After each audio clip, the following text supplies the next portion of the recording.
Okay, let's go ahead and now talk about timing diagrams. So let's first look at this circuit. Say you're provided this circuit and you want to analyze this circuit. Well, the way that we're going to do that, right, is the analysis in a traditional sense is we're going to go look at this intermediate signal. I'm going to call it A. And let's say I didn't provide it for you. There's nothing that stops you from naming it. So I've called it A. And I'm going to say A is equal to, well, W and X, except for there's a little inversion bubble there. So it's not W and X, right? And over here, this signal B, well, that's just equal to X or Y. And now that makes Z equal to A and B, which is equal to, well, the A is not WX and X or Y. Well, here I actually need parentheses to denote, right? Because otherwise it looks a little bit wrong. And that's my circuit. Well, that's an expression for it, but sometimes we want to see how things change through time. Now, the way that we do this is through something called timing diagrams. Timing diagrams are incredibly useful analysis tools to see how a circuit behaves as the circuit changes. Now, we're going to do this by hand at first, but eventually what we're aiming for is we're going to tell a computer what's supposed to happen, and then we're going to, as far as the inputs are concerned, and then we're going to watch what actually happens at the output. And the way that works is like so. So let's say I have signals W, X, and Y. And I want to see what happens to these over time. And the way that we do this, sorry, I'm going to just draw this rather than talking through it so it's not as bad.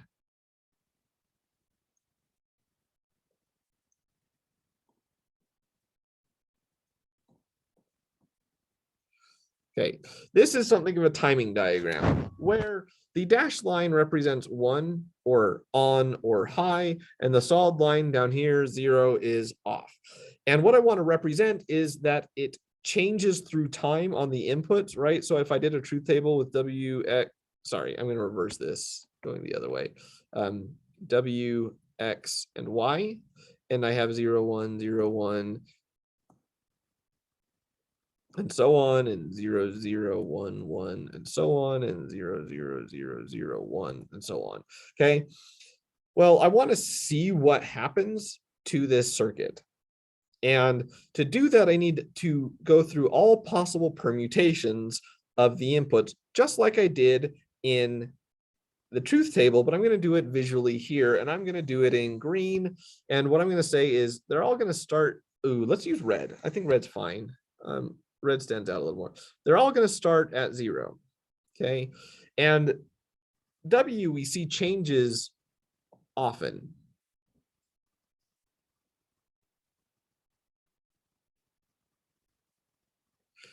I haven't quite made it all through 8, but I don't think I need to enumerate quite all of them. So let's go ahead and do X. Well, X changes half as often as W does. So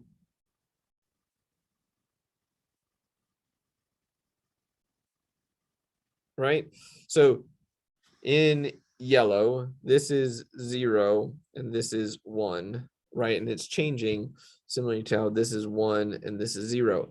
So here's this timing diagram. We can see that it's high or 1 at certain times and 0 and low at others.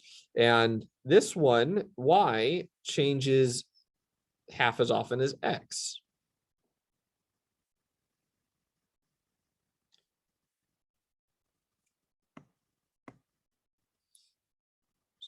So generally speaking, I've gotten pretty good when I give assignments of providing the lines for you because it turns out they're hard to draw. But this is all that they're doing. And sometimes you'll find it helpful to give vertical dots to see exactly where things are changing. And I'm going to call these things interesting points, right? It's where something interesting happens. In this case, what's interesting that's happening is the signal is changing. Well, now what I want to do is let's go ahead and move on and see what happens on A and B. Okay.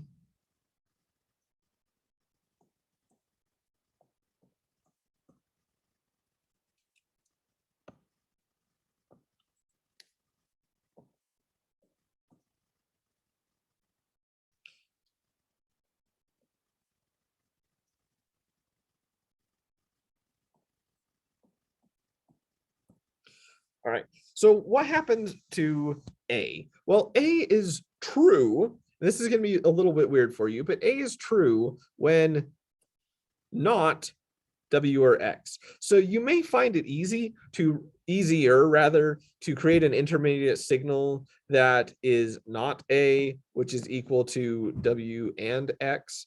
But we can go ahead and kind of skip that if you're comfortable with it. I'm going to go ahead and skip. You may want to go back and create your own kind of intermediate step if you want, but I'm just going to go to A.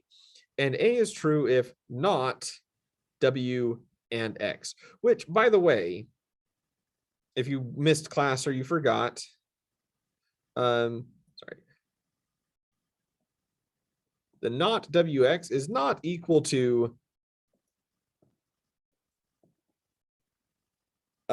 those. We don't want to make that assumption because it's just not true.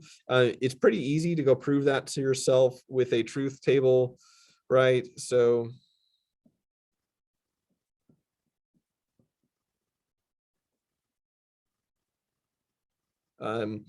and this is not WX, and that's going to be true when, well, it's an AND gate, so we know that the NAND gate is that, whereas not W and not X is, well, that's this, right? But it's not that, it's not that, and it's not that.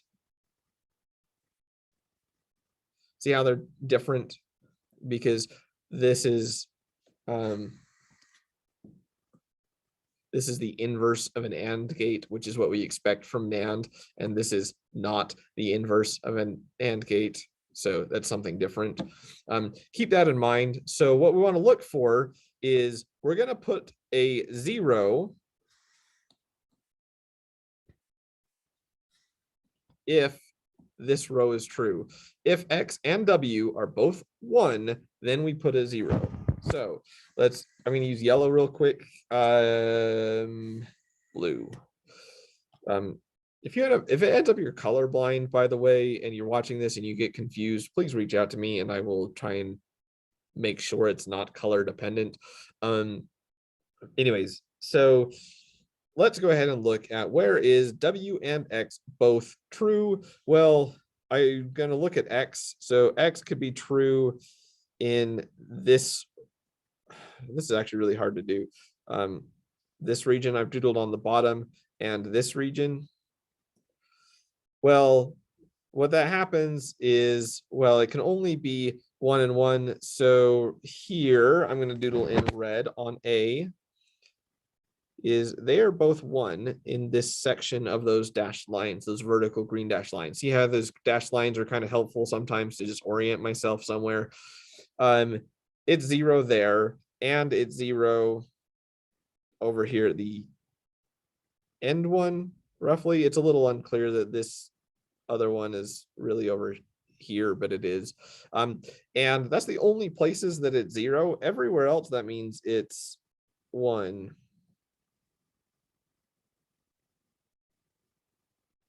Right?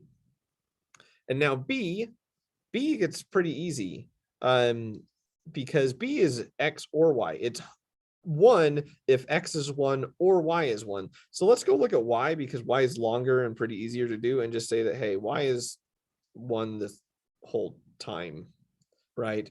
And then, well, at the over here on the left side is Y is not 1, but X is 0, and then it becomes 1 here, and then it stays 1, well, there. So that's what B is doing. Okay.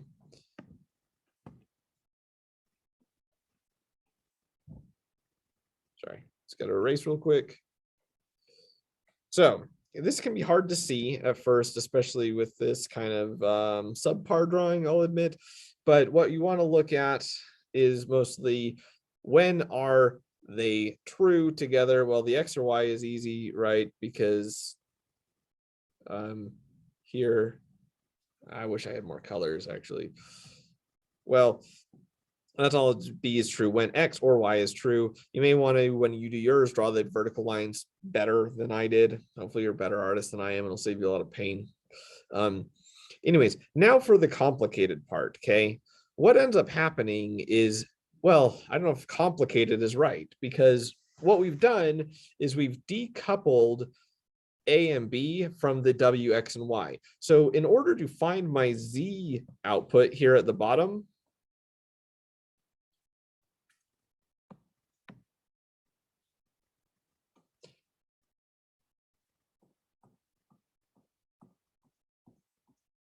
I'm going to extend my dashed lines.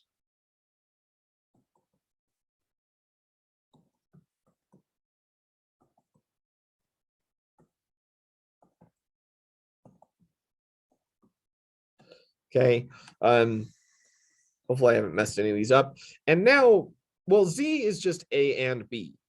Okay. I don't have to worry about W or X or Y anymore. I'm done. As long as I've done A right and I've done B right, I can do A and B for Z really easily without having to worry about any of those three. I'm done. So let's go look at A and B.